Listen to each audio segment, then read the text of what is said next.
Today, I actually just saw the new Captain America movie, Captain America Brave New World.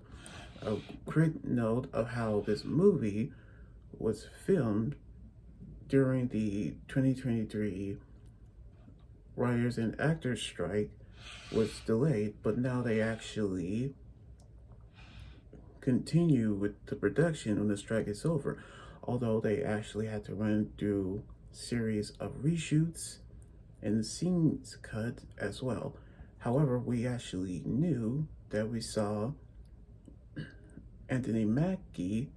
who returns as Sam Williams, who you might knew him, who used to be the Falcon, but now call himself Captain America, who is star is Harrison Ford, who will play the role as Ross, who was previously played by the late William Hurt, who passed away back in 2022 or a previous year, I don't know. But here is a review of the new movie right now,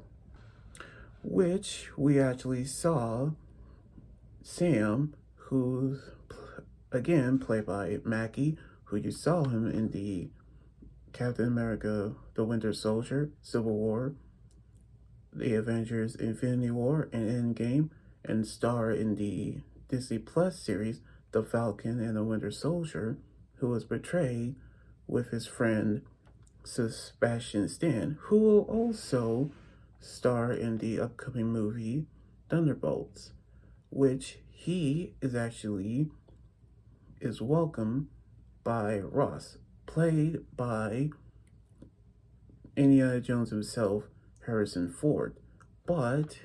as trouble happens, we saw one scene where we saw Isaiah Bradley, who was portrayed by Carl Labrie, actually was mind controlled, which he was actually triggered by music, where he actually attacked the president and fled, which he was a super soldier, which that's revealed in the series, and he was actually imprisoned, knowing that someone is controlling him. So we actually saw how Sam told his president that his inner circle has been compromised, but then Ross told him that he's not Steve Rogers, which he was given the shield by him, but he decided to try his best as Captain America. So he go out and try to find who was pulling the strings, along with his new ally, Joaquin Torres,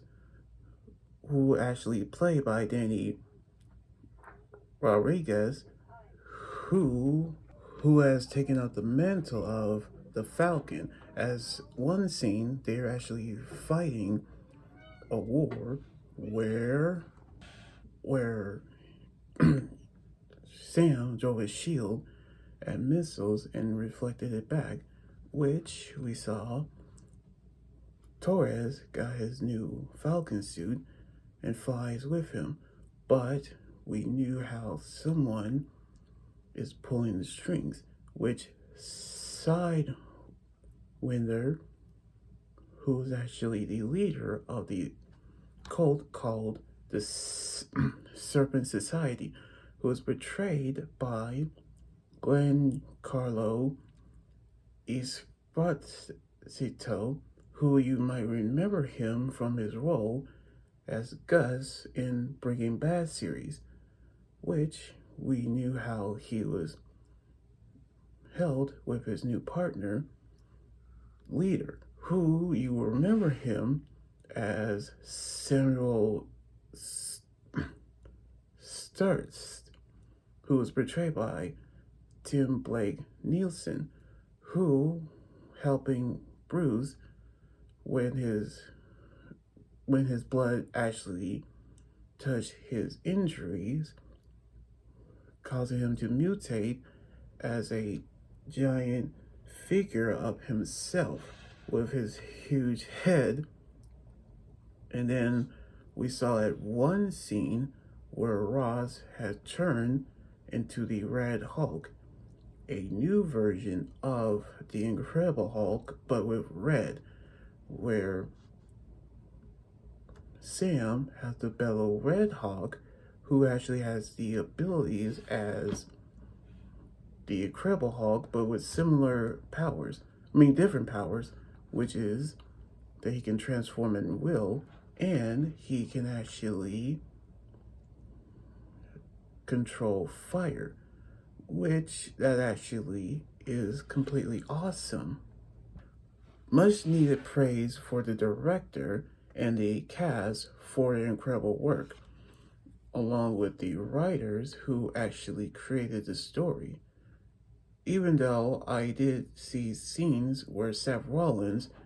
is with the squad trying to capture Captain America, even though his scenes was cut, but all in all, it was a good movie. Although I did see some problems where it was actually good, not great, but it was good, as we see how the production was actually impressive. All in all, I still enjoy the movie,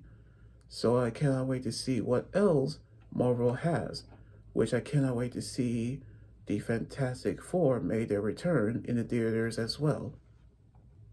So anyway, like this video, subscribe for more, and comment what you think about the movie review. You guys can also follow me on Twitter, Instagram, Tumblr, and my Facebook page and Twitch. Until then, this is Anime God here saying signing out. Laters.